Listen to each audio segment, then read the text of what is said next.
Hi, so good afternoon, everyone. So this is again, obviously, post-lunch is the toughest session, but some of the panelists are expecting it will be also easier session because the audience is relaxed, and I have promised all the panelists that that won't be the case based on the past experience. So again, I hope all of you stay engaged and do ask some tough questions. Also, I think as I mentioned yesterday, I do notice that since the overall theme of the conference is green, it looks like many audience members are only choosing green seats. But unless there is really something special about the green seats, feel free to come forward and occupy some of the front seats. So without further delay, as we discussed, I think this session is more on the energy generation, especially renewable energy generation. And as with the sector, in last 10 years, we have wind starting the sector, and India has been one of the leading manufacturers for wind energy as well as for the deployment.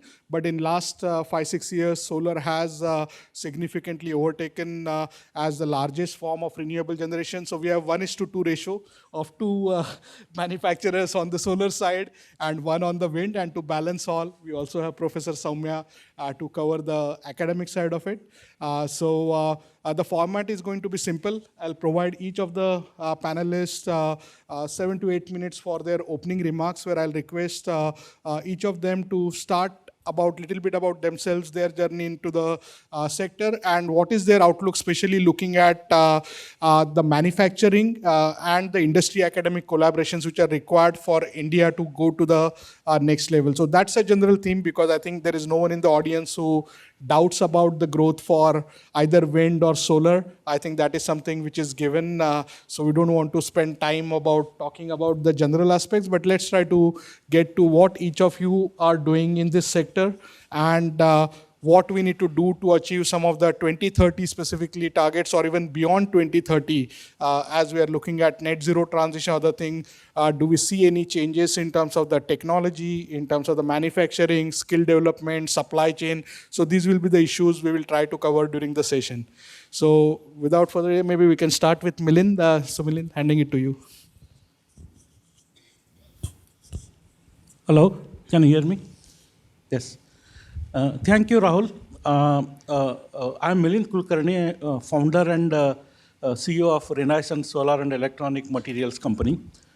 We are presently focused on one node of solar value chain, that is crystal growth and wafering. First, let me take a step back and share my general view of solar manufacturing. Obviously, as I repeated myself many times on various forums, we are living through exciting times. Solar energy generation has become commercially viable since many, many years. But the issue is that while solar energy is very attractive to consumers, for corporations that participate in manufacturing, competition is very difficult. Margins are small. And there is already a significant scale in China that makes any other country to enter into this field, the challenge extremely actually huge. In addition to this, there are some additional problems countries like India are facing, which are, in my view, it may surprise you, they have to do with the culture. Now, if you look at the history of cost of solar energy in last 10 years, it has come down more than 10 times. It is not going to stop now. Today, depending on considerations, the cost of generating solar energy is anywhere between 2 to 3 cents per kilowatt hour in India. This is going to come down to close to 1 cent at DC level, perhaps in next 5 to 6 years, maybe even faster. Whatever projections I made last year in this conference and said that this will happen in next 3 years has already happened. So under this condition, how one can invest in this sector is a very big challenge. Now, when you talk about investment, there are two things that are necessary. One is obviously you need access to capital. Second is ability to execute a project at risk lower than expected to generate a return that is higher than expected. But the second part is extremely difficult to achieve in India, especially in manufacturing that is technology oriented. When changes are this fast, obviously perceived risk is going to be very high. But in reality, that is not the case. This is the nature of silicon technology sector. It happens in semiconductor business. It has happened in solar business. It is going to happen in future also. Only if one understands the dynamic nature of this sector, one understands that change is fundamental to this sector. Change in this sector is not the same as change in pharmaceutical sector or change in chemical sector or change in metallurgical sector. This change can be managed with low risk, provided we have the right skill set, right people with right technology understanding.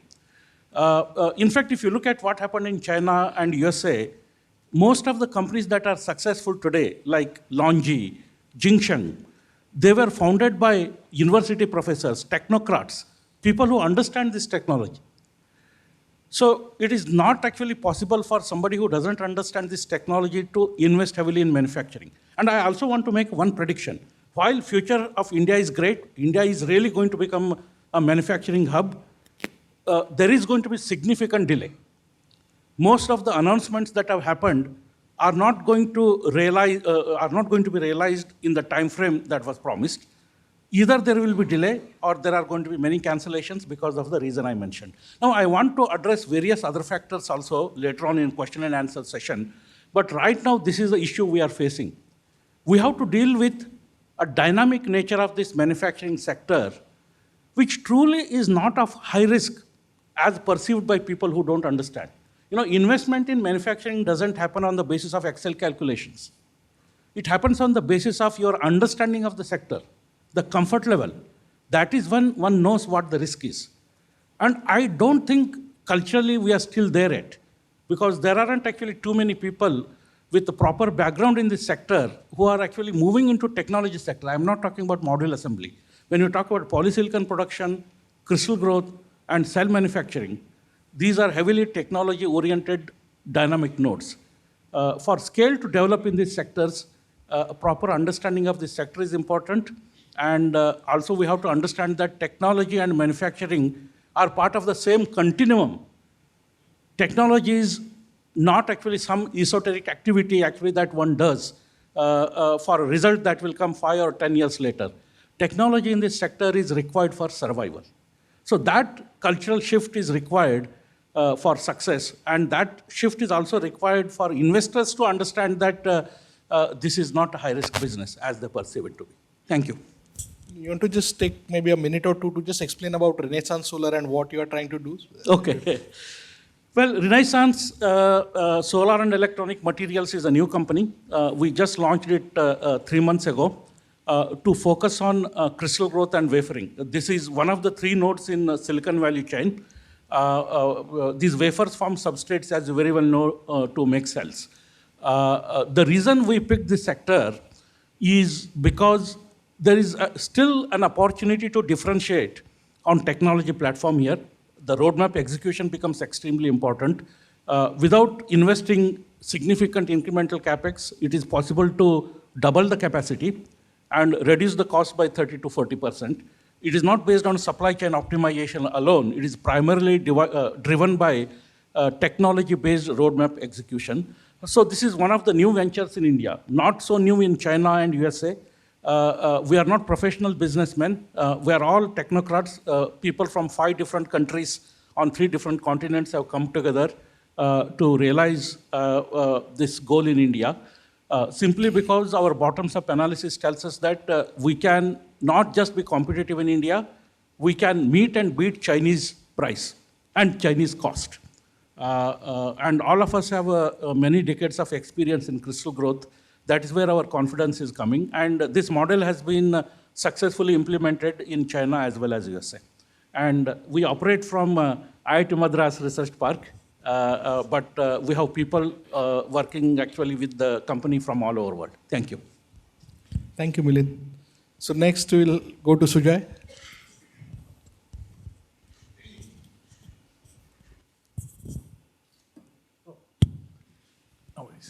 Thanks, Rahul. Very good afternoon to everybody, and thanks, Anson, for inviting us, First Solar, to be part of Envision again.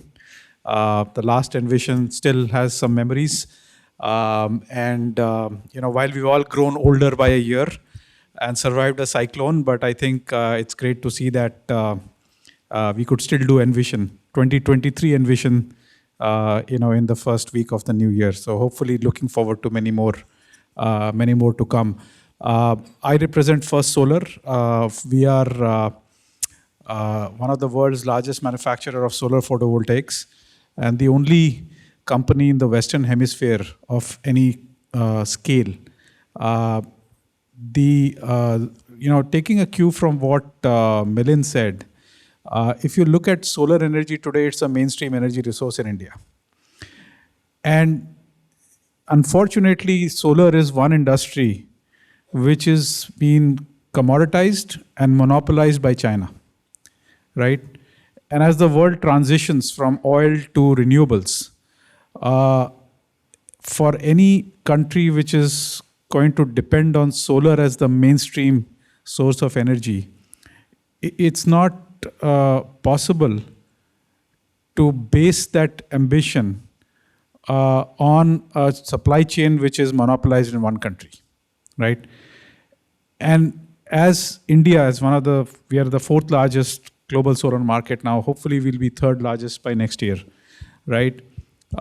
Given our relationships with China and given our own ambitions to be Atmanirbhar or self-reliant, as a country, it's very important that we look at manufacturing our energy needs domestically. A, it creates jobs locally. B, it helps us to avoid the drain on foreign exchange, which we went through the last 2 decades when we were a completely oil-reliant economy, right? And so, yes, the energy transition is happening. We are moving away from oil to renewables, but our import bill is not coming down, because whether it's wind turbines or solar, we are ending up buying everything from China. For every unit of solar energy which my customers are very proudly installing in the field and showing that solar energy is cheaper in cost, we're just creating more jobs across the border in China, right? And we're funding the Chinese government to then do things which they are doing.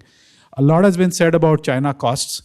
I don't think there's anybody who can understand what's the true cost of manufacturing in China unless you are a Chinese company, because everything there is opaque.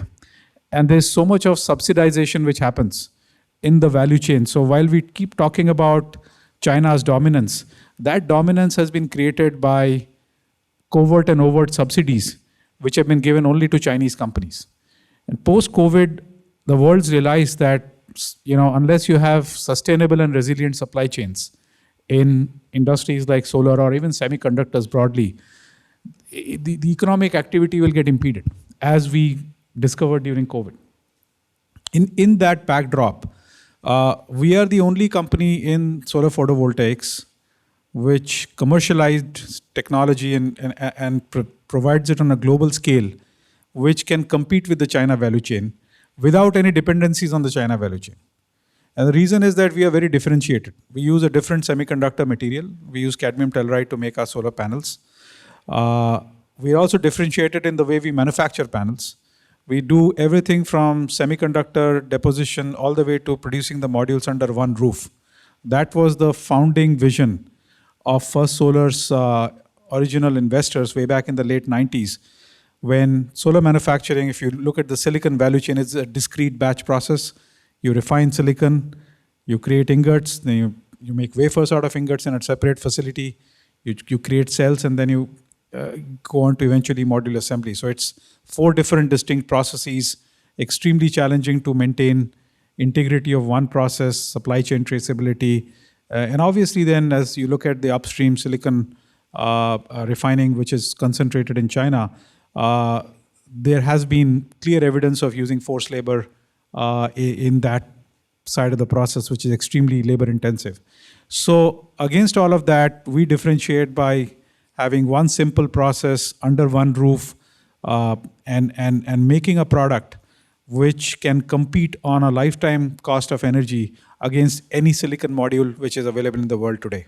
especially if it's installed between the two tropics, where the quality of light varies depending on night and day, depending on the amount of humidity in the atmosphere, as well as the ambient temperatures which the modules are exposed to are a lot higher than what they are in temperate climates of Europe and or China potentially. And the reason is that with the higher temperature, our technology has a lot lower degradation as compared to on the conversion efficiency as compared to polysilicon, right?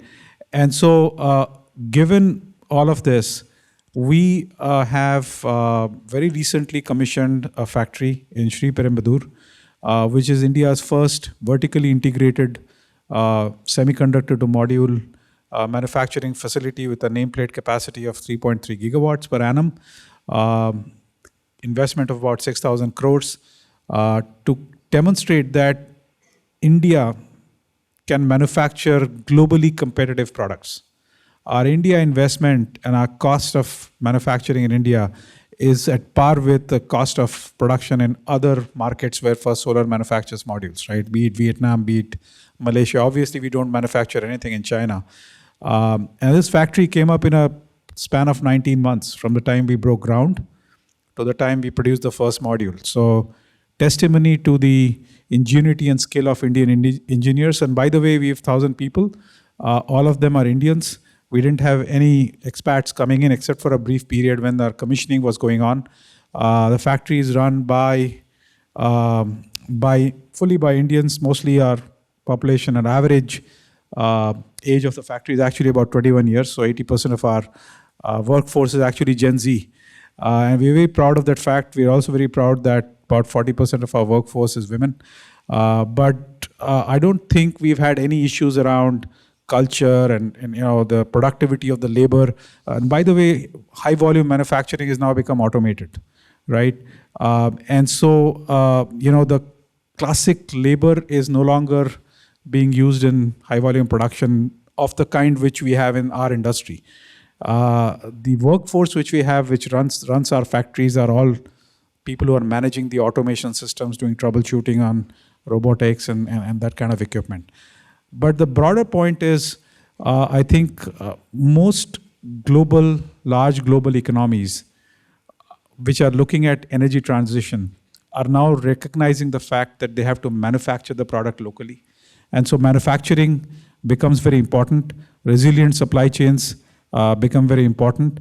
And that's why, it's a very exciting time for all of us who are part of this industry, because every manufacturing is now going to come up in China. It's going to come up in other markets. It's going to come up in the US. It's going to come up in India. It's going to potentially come up in Europe, as Europe looks at, how do they insource back their manufacturing, which perhaps they outsource to China in a lot of sectors, and they're kind of going through a lot of churn around that.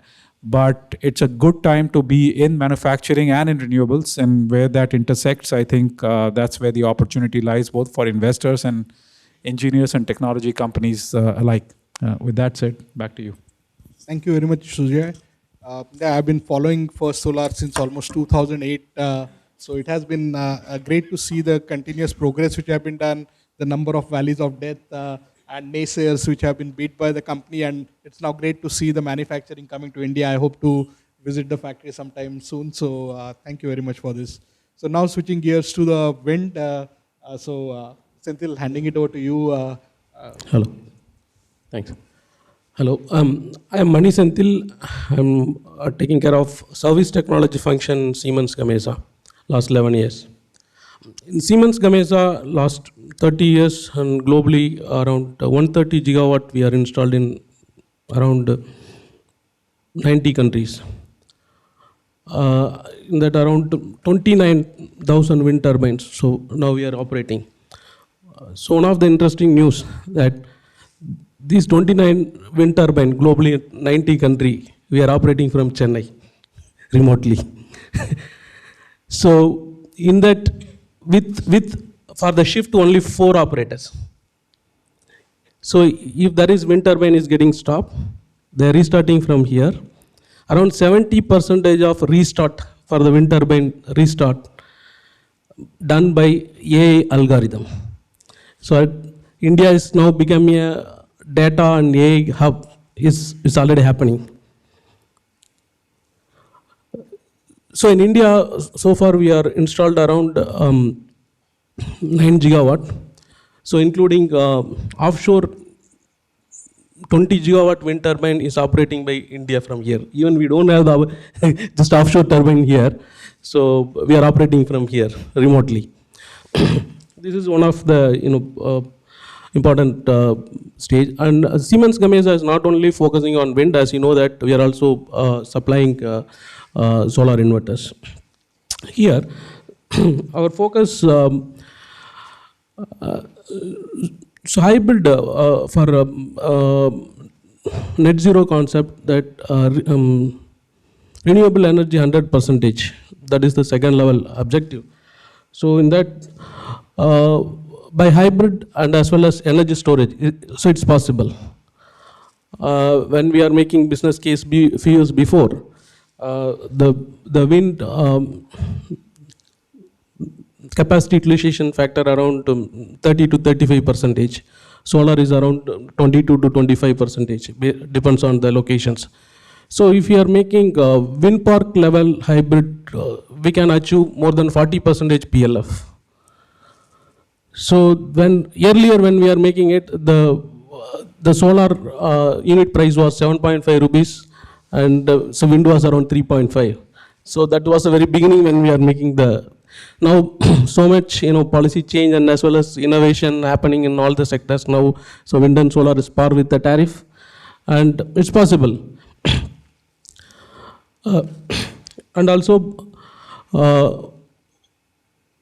for India, this overall manufacturing capacity for the wind is alone for around more than 10 gigawatt. In 2017, we are already demonstrated 5 gigawatt installation per year. So this is based on the technology, based on the manufacturing capacity and installation capacity, we can achieve 2030 that 140 gigawatt. So Sunil, just a quick clarification on the number of 10 gigawatt of wind manufacturing in India. Do you know of any segregation in terms of the size of the wind turbine? Because what I've heard is that as the industry is moving towards 5 megawatt and above wind turbines, most of the manufacturing in India is still sub 2 megawatt turbines. So is that a challenge, or do you see most of the manufacturing being able to keep with the technology? So now most of the manufacture shifted from 2 megawatt to 3.5 megawatt. Now it's 3.5 megawatt is commercialized. It's offering. So 5 megawatts in the field testing now. Some of the manufacturers for Vestas and as well as Siemens Gamesa already proven 5 megawatt in other country. Only here we have to look only the transportations and other facilities. So in terms of the manufacturing out of 10 gigawatt annual production capacity, how much is the production capacity which can increase? Which can manufacture a 5 megawatt turbine? 5 megawatt turbine only we Or have 3.5 megawatt, whichever is the latest generation. Is it only like say 1 gigawatt or 2 gigawatt is capable of manufacturing that, or do you think majority of the 10 gigawatt manufacturing capacity will be able to do it? Yeah, we can increase based on when we are increasing unit capacity. So manufacturing capacity also can be increased, because the same plant, only thing they have to scale up just based on their just assembly and other thing. For the supply chain and supplier capability also, slowly we have to increase it. So that is parallelly, it has to be, the industry has to be parallelly has to be taken up. So our aim is that already we have the demonstrated competency. Only by removing the policy and other the transportation, other challenges, we can achieve the target. That's what my message. So Professor Samya, handing it over to you now. Good afternoon. So actually my throat is not very good, so I may not be able to speak much. Even I was thinking like I will skip or not, because last 2 days I was not able to talk. So anyway, I should thank Professor Ashok also for inviting me here. As an academician, as Milind said and others also, like there is a lots of responsibility as far as solar power that research is going on, and there's a lots of growth. So there are lots of responsibility for the academician. And the right question, obviously, is that there are three components I can find. One is the innovation, second is the manpower, and third is the collaboration. Because when you need such kind of move, you need lots of manpower, and you need it's a proper training for the students. When I'm talking about that, if I look at in the present scenario, there are lots of students are interested in solar cell research, and maybe for various reasons, which is a good sign. But at the same time, one should be very careful that they should be trained properly. It should not be they should not forget the fundamental. And we see many of these cases. It is actually a lack of the fundamentals, and we try to make that. So that's a huge responsibility as an academician to train them. So that is first, definitely. And innovation only comes once the fundamental problems is realized.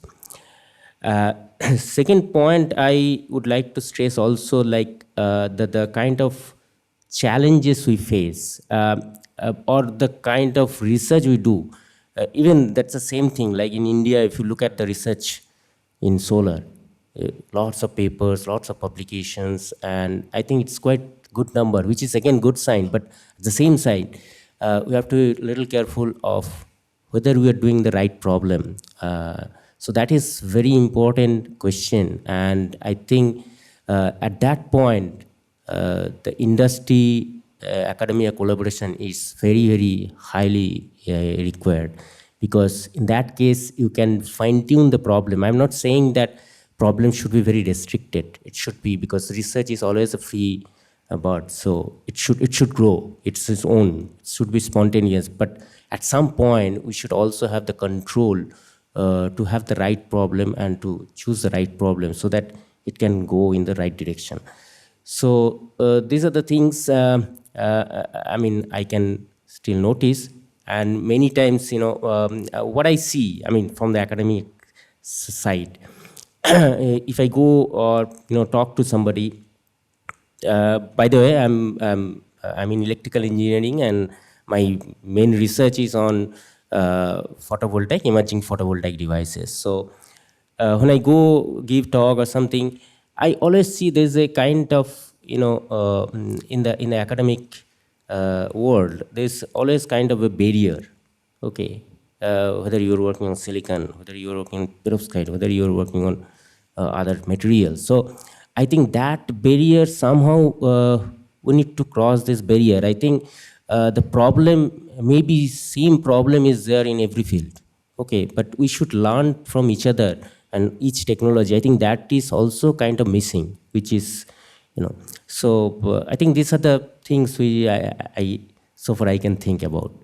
No, very well said. I think the interdisciplinary nature within the field as well as maybe cross field is required, and that's where actually Professor Jhunjhunwala conceptualized this Envision event, where the idea was not to just have a separate conference for solar or storage or mobility as separate things, but let's bring all the experts together so that we can start solving the problems together so that we can meet the target. So I've been told that although we started a little bit late, we need to end on time. So I'll request if there are any questions, please raise while I ask the first question, so that by the time the panelists answer that, if there are any burning questions, please feel free to raise those. So one thing I think is based on like taking over from what Professor Soumya said, there are tremendous opportunities. As again, Milind, you said that yes, India is in a good position with the geopolitics, with some of the underlying dynamics side. But at the same time, the way one hypothesis what I have is that traditionally it has taken almost 30 to 40 years for many of the technologies to reach to the commercial mass scale production from early technology demonstration. Unfortunately, now with the kind of climate change or the other targets what we are looking at, we are like scaling up targets by 5x, 7x in a span of 5 year or maximum 10 year. So we cannot keep on doing same thing what is earlier. The other aspect we see it is maybe for last 10, 15 years, there was almost too much focus on cost reduction, and only cost reduction was seen as a solution. But now I feel that we are reaching a stage where maybe the cost, we don't need to really focus on that as a only parameter, but maybe some of the ESG or other aspects related to the supply chain, the sustainability, that also needs to be looked at. So considering these changing dynamics, each of you, if you can share your views that what we as a India need to do, because should we just in India keep on try to scale up the technology, what is already being manufactured somewhere in world, and just get the skill and capability to actually deliver the products? Or is there any opportunity for us as a India where we actually invest, take some risk on some of the next generation technologies and focus on scaling those up faster? Because on one side, we also see sometimes naysayers say that, oh, China is now so much ahead, oh, we cannot really catch up with that. And my, at least personal view, you can again say if you agree or not, is that we are not necessarily competing with China. Actually, we are now competing with Vietnam, Poland, and many of the other countries which are emerging as manufacturing hubs for Europe and US, which are looking for non-China alternative. So what we need to do so that we are geared for that? And yeah, so I'll open it up for all of you. Well, that's a good question. But one thing I can tell you is that we can compete with China. Most definitely, there is no doubt in my mind. And to answer this question, whether we should be scaling up existing technologies or developing new technologies, I don't think they're mutually exclusive. Because of the dynamic nature of this industry, I want to tell you, node by node in silicon sector, cost of making polysilicon was $200 more than 15 years ago. Today, it is $5 to $7 per kg. It is on the same technology platform, but there have been many, many innovations. So if you start thinking about various other technologies to make polysilicon, which looked attractive 10, 15 years ago, they're not attractive anymore. 30% of polysilicon is wasted in slicing the crystal. So kerf recovery was very hot technology for some period of time until polysilicon cost came down. So when you talk about cost reduction, there is a significant technology innovation going on here. So we have to do both is my answer. Same thing has happened in crystal growth. Cost of making crystal has come down from more than $50 per kg to now $6 per kg. Modules were selling at more than $6 per watt. Today I have to say it faster. Before I complete my sentence, actually module price would have come down by a cent. Today in China, PERC modules are being sold at around 12 cents per watt. TOPCon modules are being sold at around 13.5 cents per watt. Even heterojunction, which is not even a completely scaled up technology, those modules are available at 16 cents. And I want to tell you, cost is technology in solar. It is not, it cannot be equated to traditional industry. So because these technology platforms require you to continue to execute on the roadmap, there is no such thing as just scaling up. If you just scale up, you go out of business. You need to start with the right state of the art technology and continue to deliver on the roadmap. And also, I was a CTO for most of my career in a vertically integrated company, that is MEMC Sun Edison. I also want to submit to you that the core competencies required in this sector to deliver results in technology in the time span of 1 month are no different than skill sets required for you to deliver something 5 years down the line. The difference is the project that you execute. Skill sets are not different at all. So it is not as if actually you need to build different organizational competencies. There has to be competency actually for manufacturing, quality, and technology. Then within this technology, you want to do Horizon 1 research, which will give you result in next 3 months so that you can continue to execute on the roadmap.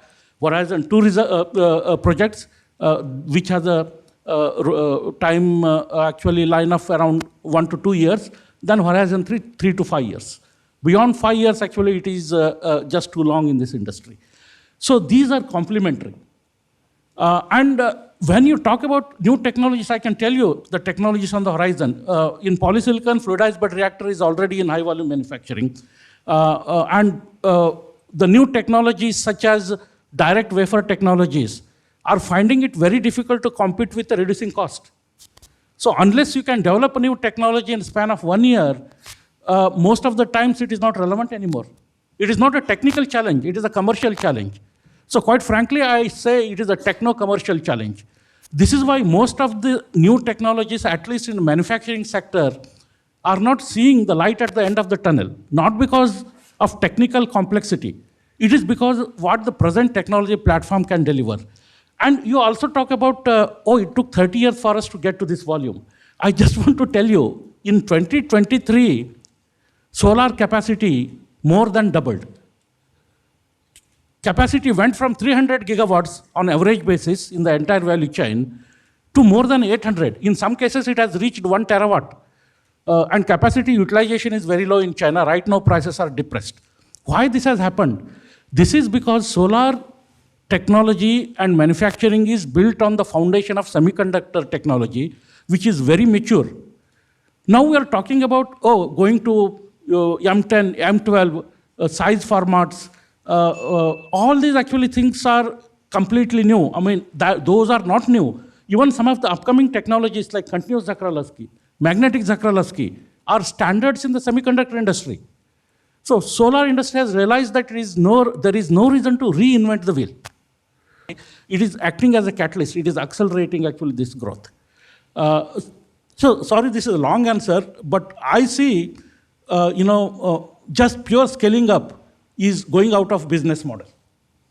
You have to scale up. The skill set required for you to do long-term research are automatically developed because you have to survive after you scale up, and you do both. That is actually my long answer to your question. So you want to add? Relatively shorter answer. I think cost optimization, quote unquote, is subsidization by the government. There is no way, polysilicon cost can drop from $30 a kilo to $2 a kilo in the span of 6 months. There's nothing in technology which would drive that. You have to think about, there is a war going on right now, and for control of global value chains. And China, because of its dominant position, is going to keep building more capacity to stifle the cycles of innovations which can otherwise happen naturally across the globe, right? It's very important for us to understand this dynamic, especially as Indians or as countries who definitely want an alternative to China. Governments have now created in most major markets some policy or the other which ring fences the market from imports, or at best is creating a level playing field. Because clearly you cannot compete with free money and free government money. There's no private sector capital which has the ability to compete on that scale. Now, if the government's done that ring fencing, I think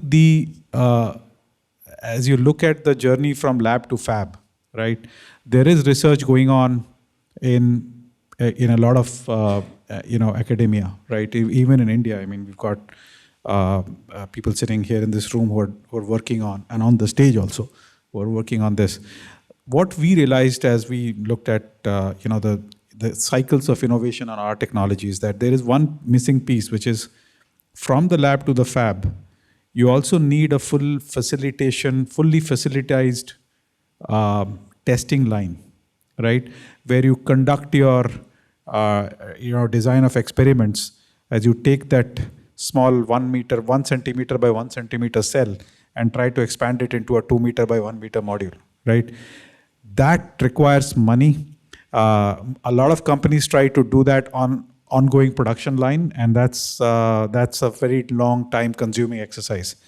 The Chinese have invested that kind of money in their design institutes to enable that process to happen very seamlessly, which is why they're able to quickly come out with new technology. And then there is other policy interventions they do, like the Top Runner program, where they're looking at allowing headroom in terms of pricing for new technologies before they scale up, right?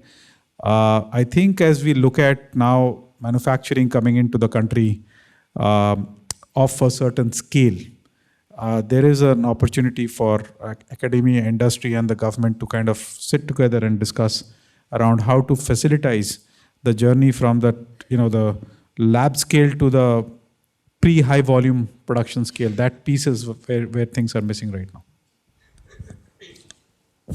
Yeah. For technology, this collaboration aspects, in most of the wind industry, they have the research and development setup here. But for the module level only, that means the back-end technology development center only in India, like GE or Vestas or Siemens Gamesa.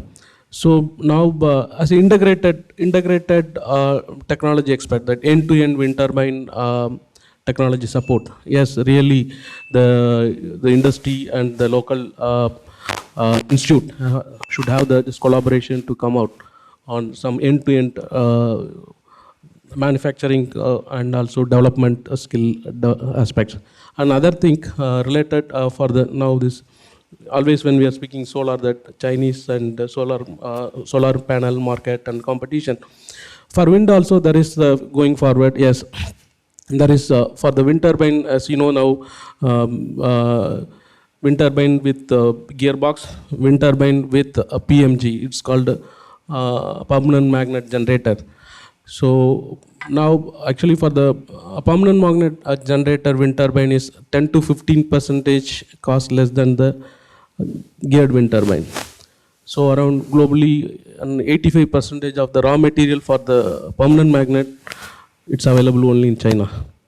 So already that competition has been started now, not only for the solar and as well as wind also. Yes, we have to find the way how to go forward. Yeah, thank you. Last word. Yeah, just few points. As Sujay pointed out very nicely, actually, this is a very important part where the standardization, because as far as research is concerned, so many things are coming in the lab, and maybe they're doing their own different measurement and they're claiming many things. But the problem is, in that case, what happens is, sometimes we may not have that standard, and it's not that every time you have to send it to NREL or something like that. So I think this is, as India is so rapidly it's growing, so I think it is very important to have some standardization lab, and I think that is very, very important part where actually whoever doing the research should send that one and to be standardized, and that way they can be actually verified very well. So I think that's a very well point, and I think we should look at that way. Thank you. Thank you very much. So yeah, maybe the one question from audience. Before we go off, let's have a question from audience as well. Yes, fantastic session. I think some of the points which you guys have raised to set up the connections between what is happening in academia versus industry. So what are the thoughts? What are the, you guys are the one who are running the industries. How do you want to take it up? One is that. And what do you think, what will be the, in coming 5-10 years, PV in India in terms of manufacturing side, whether it's CATL or whether it's a silicon? Well, if you don't mind, I'll take it. Actually, I have been a career technologist. Only now I'm masquerading as a chairman and CEO of a company. See, I can tell you from my experience by giving you live examples. In the silicon sector, if you look at all the state-of-the-art technologies today that are popular, essentially all of them, one way or the other, have come out of industry-academia collaboration. Because in the West, this concept is really accepted to the extent that it is put to practice. But we need to be able to figure out what is the timescale we are looking at here and what is the risk. For example, modified Siemens process that MEMC developed along with various other companies had a significant collaboration with various Italian universities. We had collaboration ourselves. Fluidized bed reactor process, which is a next generation polysilicon production process. For that, we had a very close collaboration with the Washington University. For continuous Zakrzalski process for crystal growth. And various other wafering processes also. We had a series of postdoctoral research programs in Washington University. It is very important why all of these actually, for defect control crystals, I forgot to mention, which is one of the most important projects. It was actually through the consortia, industry consortia with MIT in Massachusetts, which became extremely successful. In all these cases, there was extremely competent technical team that knew how to do internal research and fill the gaps of what they cannot do with academia. And this is a wrong idea to think that academic research is only long term. It all depends on how you structure it. But you cannot expect results with 100% certainty on a day-to-day basis. So, I mean, it is very difficult to actually give you a precise answer, but research itself involves uncertainty. There is no research that is bad research in my view. Even the failure teaches you a lot. So there has to be some adjustment. For example, IIT Madras Research Park is a great example. Here, research is actually done, in my view, whatever I have seen, on the basis of commercial viability of the project. Even if there is a failure, intent is very clear. And that is actually something that needs to happen in Indian academia also. And Indian academia also needs to think that applied science and engineering are part of the continuum, especially in this technology value chain. I don't really see much difference. Both of them can deliver short-term results as well as long-term results. Once again, it is a cultural adjustment to me, and having the right expectations. There is going to be a certain failure rate that needs to be managed, and most of these relationships are strategic, because you cannot just define a project and say it is successful or not. If it is a pipeline of relationship, which is strategic, there are going to be more failures than success, but that one success is going to be far more valuable than all the failures actually that you have seen. Thank you, Milind. So again, thank you. I would like to thank all the panelists for very insightful remarks. I think this is really an exciting time. I think just till 2-3 years back, I don't think many people believed that we can make this journey on the manufacturing, especially in the high-tech area, apart from sort of traditional automotive or mechanical manufacturing. But I think this is an exciting time, and I thank all of you for participating in this session. And let's continue the dialogue. Tomorrow we have a special workshop being conducted specifically on looking at lab to fab with focus on solar manufacturing. So I hope any one of you who are interested, please do feel free to join us tomorrow morning for that session as well. 10 a.m.